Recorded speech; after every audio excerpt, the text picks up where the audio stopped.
Hey, what's up? I hope you're having a really good day today. I wanted to just read some scripture to you. So, maybe if you haven't been spending time with God and His Word, or you just feel like it would be something worth spending some time with Him on, I thought it'd be cool to be able to spend a little bit of time reading with you. So I'm going to read John chapter 10, just kind of this first part where Jesus talks about being the good shepherd. So you can follow along with me.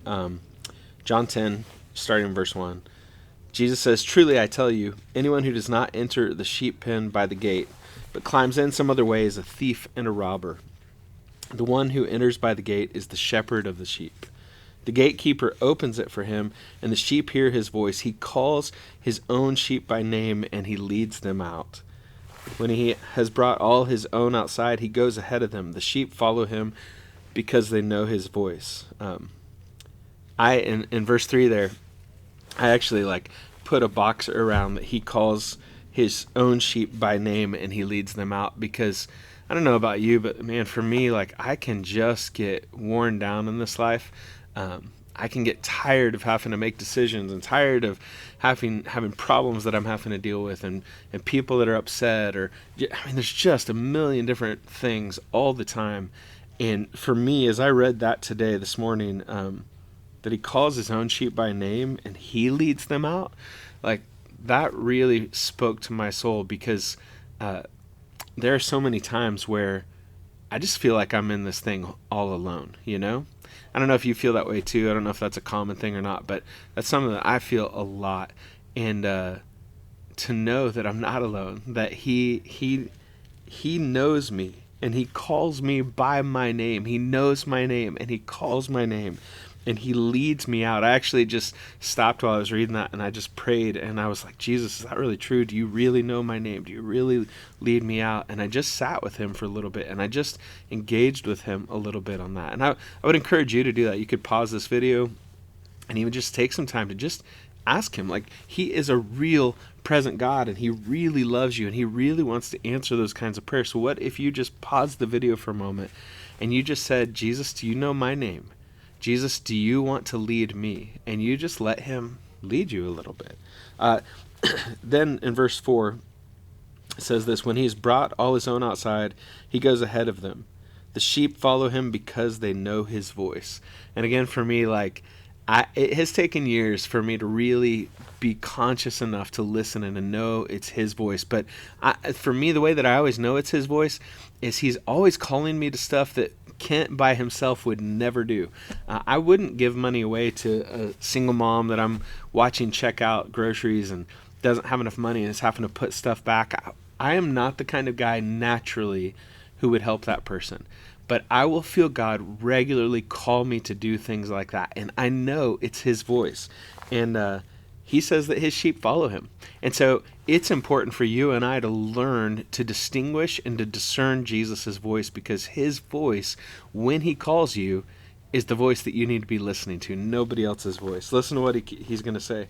He says, "They will never follow a stranger. Instead, they will run away from him." Why do they run away from the stranger? It's a good question, right? It's because they know it's not the shepherd's voice. They know it's not their leader's voice. I think sometimes as Christians we get caught up in not knowing who to follow or not knowing what to believe, because we haven't taken the time to get to know the shepherd's voice and to know him deeply and intimately and really well. Let's keep reading. Verse 5. "They will never follow a stranger. Instead, they will run away from him because they don't know the voice of strangers." Jesus gave them this figure of speech, but they did not understand what he was telling them. That's one of my favorite verses, because there's so many times when I don't understand. I don't know if you're the same as me, but it's okay. Jesus gets it. And so what he's going to do is he's going to pivot, and he's going to start going a different direction with this illustration and give us another way to think about being a sheep and him being a shepherd and all of this talk of kind of herding animals. And so listen, he's going to start up in verse 7 again. He's going to start kind of going a different direction. He's going to pivot. Jesus said again, "Truly I tell you, I am the gate for the sheep." Actually, I learned that in Israel, oftentimes at night, shepherds would bring all the sheep into kind of like maybe a cave, or they might build something out of stone, kind of rock walls, and there would be an entrance that you'd have to bring the sheep in, and they would actually count the sheep as they came in. I think this is where counting sheep came from, is because they got tired of having to count sheep, and so that's what they did to go to sleep. But what I learned is that in Israel, when they would bring the sheep in, that the shepherd would actually lay in that entryway, and he became the gate. He became the passageway between the sheep gate and the outside world. And I want you to notice, Jesus says in verse 7, "Truly I tell you, I am the gate for the sheep." I'm the gate. He is the entryway. He is the passageway into hope. He says this in verse 8, "All who came before me are thieves and robbers, but the sheep didn't listen to them." I have to tell you, I still don't know what to do with that, because he says all who came before me are thieves and robbers. You should learn to ask questions like this. I stopped on that for a long time, and I'm still thinking about it. Is he saying that like the prophets and the people who came before him are thieves and robbers? Is he just talking about people who came and pretended to be messiahs? I would love to hear what your thoughts are on this. You can comment on this video, tell me your thoughts, what you think it is.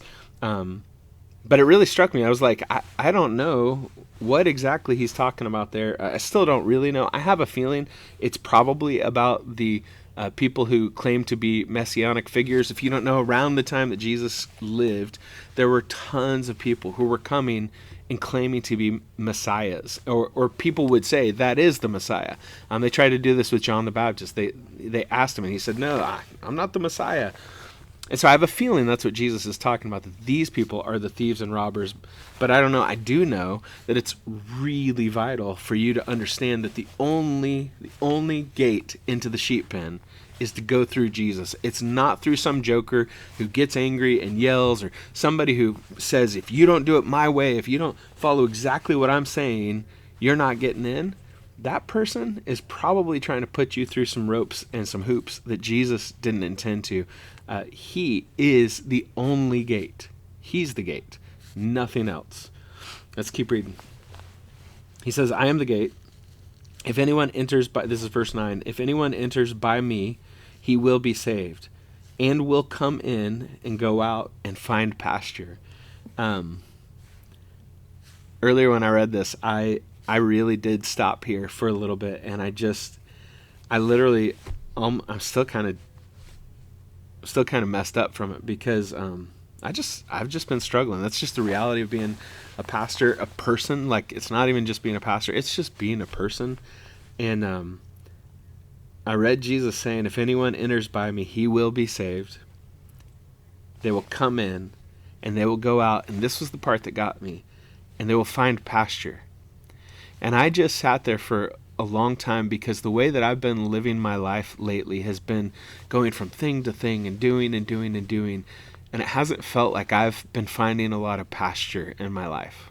I don't know if you feel that way or not, but for me that felt really true. I haven't been finding a lot of pasture, and I stopped, and I took my hat off, I laid my head down and just prayed, and I told Jesus I want to follow him into the pasture. I want to be in the green spaces. You know, Psalm chapter 23, you probably know that psalm, maybe even by heart, if you've been to a funeral before. "The Lord is my shepherd, I shall not be in want. He makes me lie down in green pastures." Jesus is intentionally making some ties between these kinds of ideas. And he's saying that he's the one. He is that shepherd that leads you out. He's actually going to say that in a minute. I just want to ask you the same question I was asking myself. Are you experiencing pasture in your life? Are you experiencing being in green places? Because if you're not, it's probably not because Jesus doesn't want to lead you into that. It's probably because you are going and doing things that you don't need to be doing.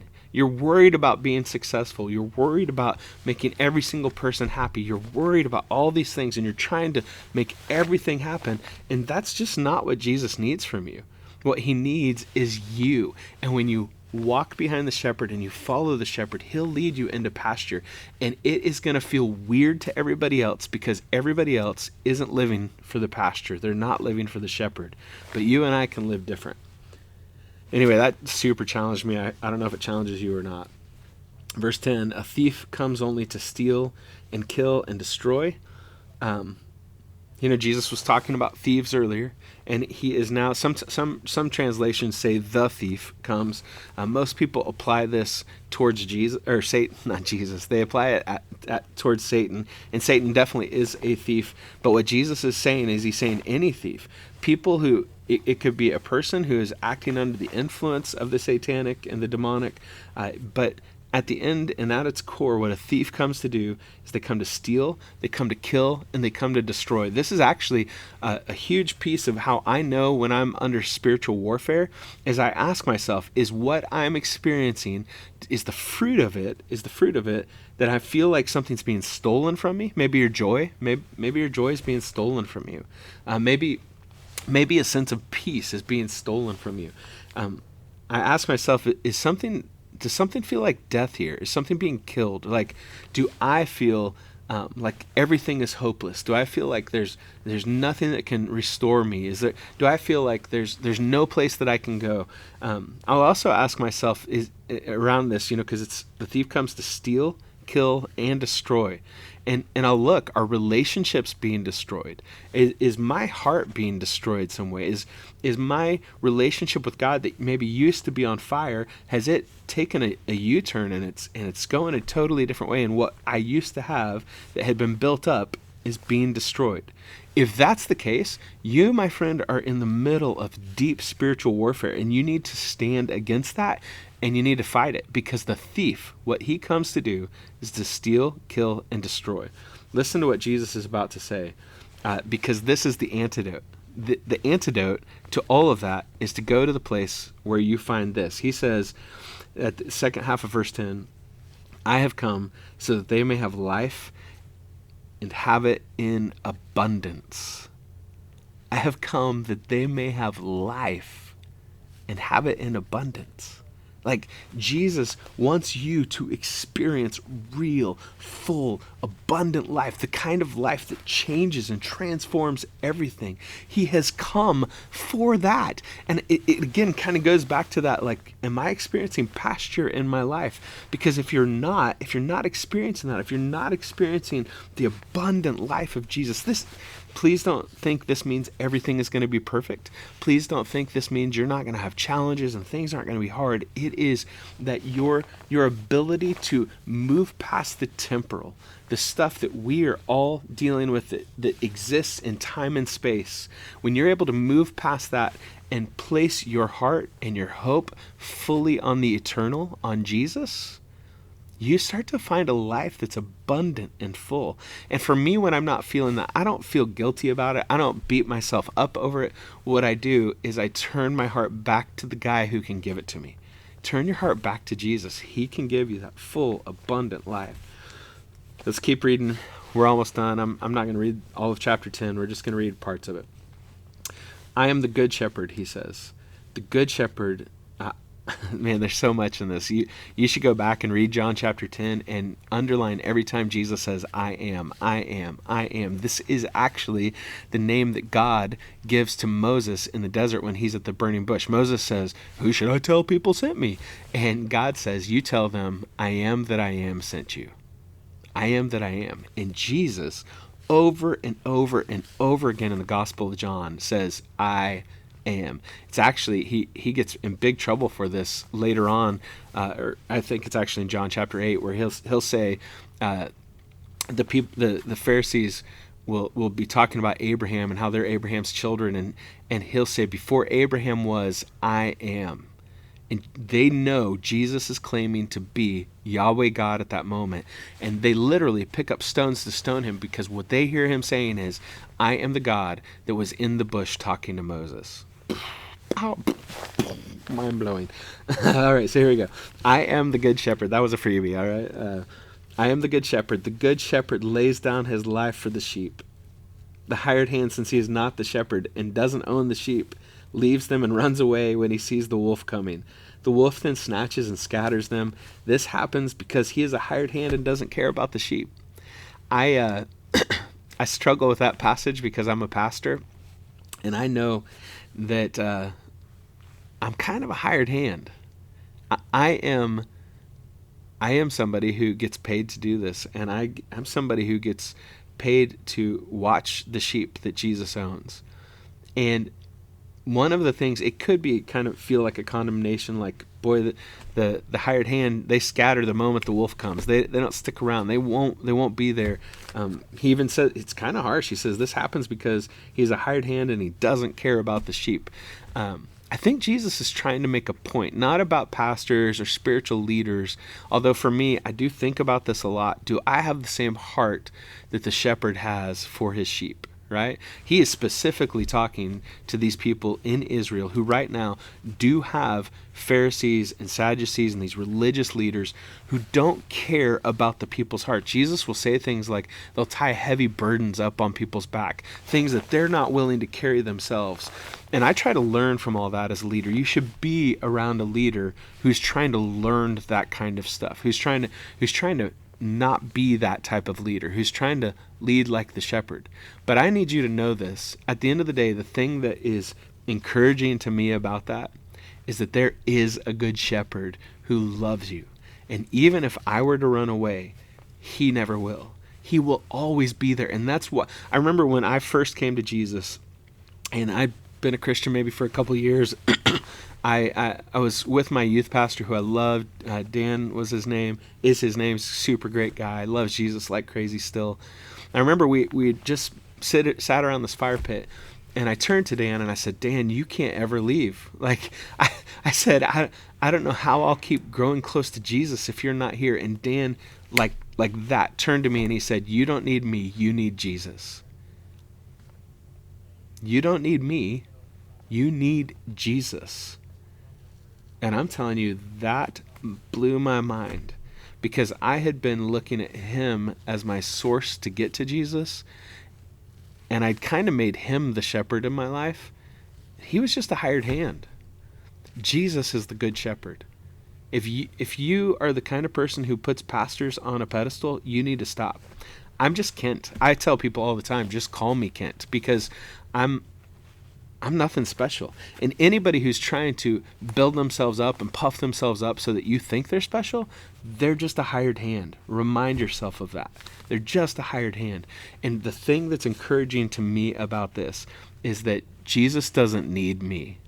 He doesn't need me. He loves to use me. He loves to use you, but he doesn't need me. It's just his pleasure to use me. And so I can find freedom in that. And I can also find freedom when somebody that I'm ministering to is failing, because I can say to them, hey, you don't need me. You need the good shepherd. And he's the one who's going to walk with you. So, man, he's the good shepherd. Don't trust, love the hired hands. Give yourself to the hired hands, but trust the good shepherd with everything. Verse 14. Let's finish this up. We're just going to read maybe the next couple paragraphs and be done. Jesus again says, I am the good shepherd. I know my own, and my own know me. I know my own. Jesus knows you if you're his. Did you hear that? How, man, I really have been thinking that Jesus is calling me to all year long study this passage in John chapter 10, just this section of John chapter 10, and just keep digging into it. I don't know if you've ever comment if you've ever felt God doing that to you, maybe calling you to study something a little deeper like that. But he says, I am the good shepherd. I know my own. I know you. Jesus, knows you. He says, and my own know me.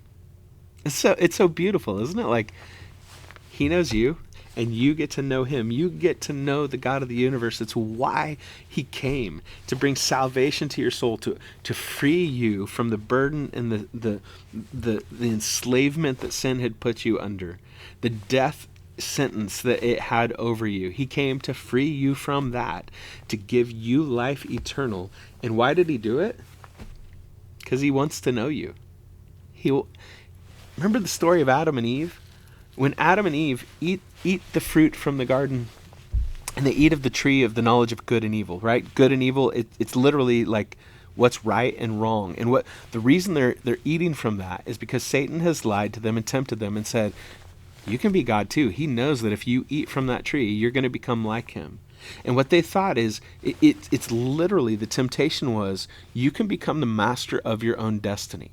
You don't need God to tell you what's right and wrong. You can know that on your own. You can become a law unto yourself. And the problem was, God let them become a law unto themselves. And it was a crushing weight. You and I can't bear that burden. We are not good enough. We're not good enough. Sorry, my computer totally just froze up. Like I lost it for a second. We're not good enough to make it through all of the crushing weight of sin and the crushing weight of having to try to live under our own guise of being good enough. And so, and we literally just gave God the middle finger. We were like, I don't need you. I'm going to do it my own way. You see this in little small children, don't you? Like little children will push their moms and dads away and no, I want to do it on my own, right? That kind of idea. And literally that's what we did. We pushed God away. And Jesus came to restore that relationship because you and I can't be good enough. You and I can't fix it. We can't outgood our bad. And so Jesus came and he went through the entire human experience and he outgood all of our bad for all time. And he died on the cross. He gave his life to break the hold that sin had because we had given our life. We had literally put our hands into the evil one's clutches. Like we became beholden to the satanic. What the scripture would call him is the god of this world. And the reason he's the god of this world is because we gave into a temptation and we let his lie and his voice become the voice that we lived under. And Jesus came to redeem you out from underneath that, to buy you out from underneath that, to satisfy the need for a death that the sin had caused. And Jesus satisfies that, and he says, I know my own, and my own know me, because he came to redeem you and to restore you and to know you. Listen, he continues with this theme of I know my own, and my own know me. He says, just as the Father knows me, and I know the Father. He is saying it's as intimate of a relationship that you have with him as his relationship with the Father is. What? That's crazy. He says, I lay down. This is the second time he says this. He says it back in verse 11. He says, I am the good shepherd lays down his life for the sheep. Now he says, I am the good shepherd. I know my own know me, just as the Father knows me, and I know my Father. And then he says, I lay down my life for the sheep. Remember? He came to redeem you out from underneath the curse that Adam and Eve had placed all of humanity under. And you know deep down in your soul that you are rebellious at your core.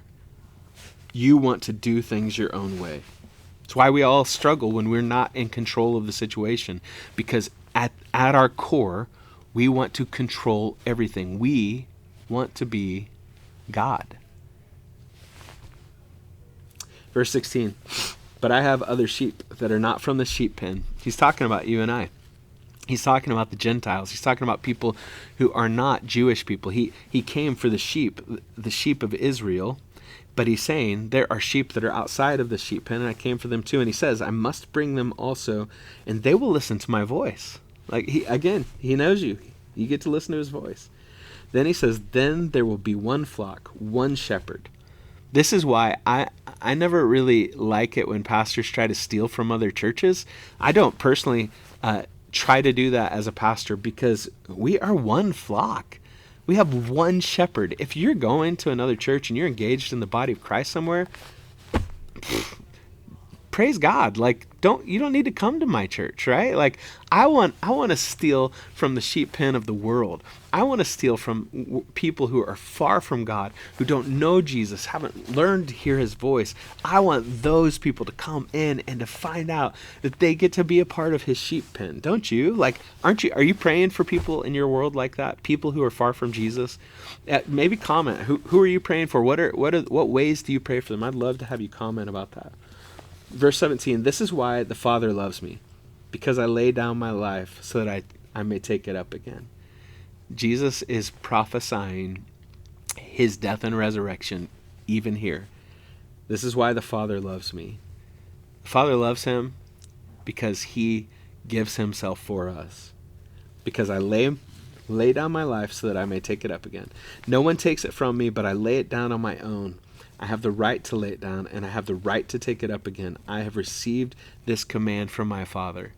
There's so much in there of Jesus laying down his life. It again goes back to that whole story of him redeeming us from the curse of sin, redeeming us out from underneath what Satan has placed us under, the way that we have given him authority and control in our life. The only reason Satan has authority and control in somebody's life is because they gave it to him.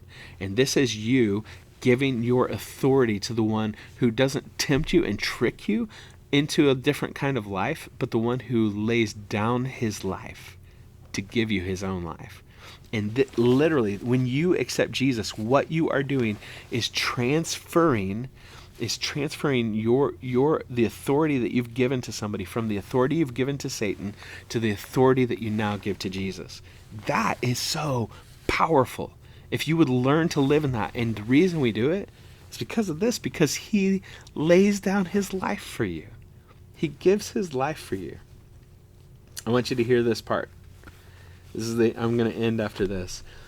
Again, the Jews were divided because of these words.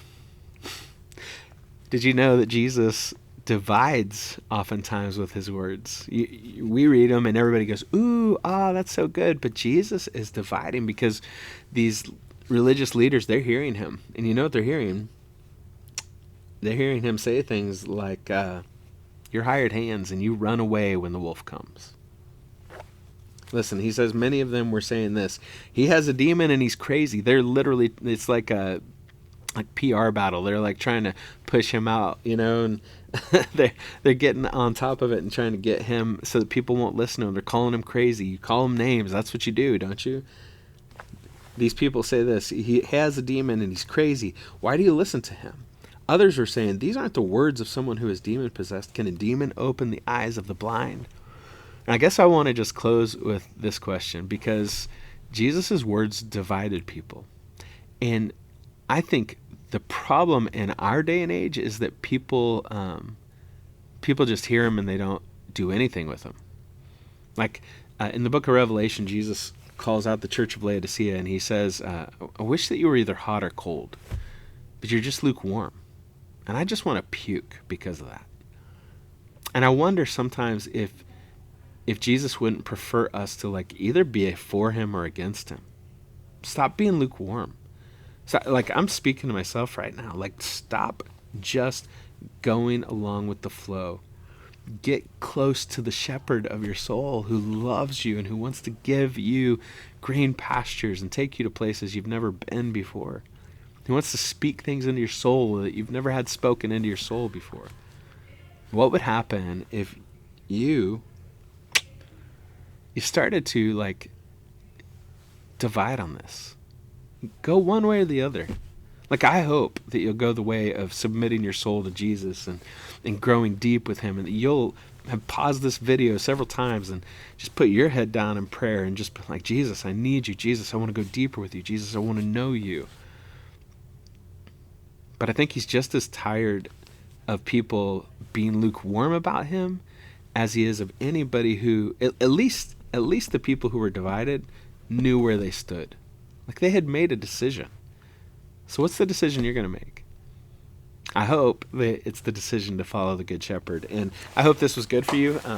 It was good for me. I just wanted to share it with you. I might do this more. If you guys liked it, comment. I wonder if anybody stayed through to the end. I'd love to hear if you stayed through the end. Be sure to follow me on this YouTube channel. Click follow, subscribe, whatever it is.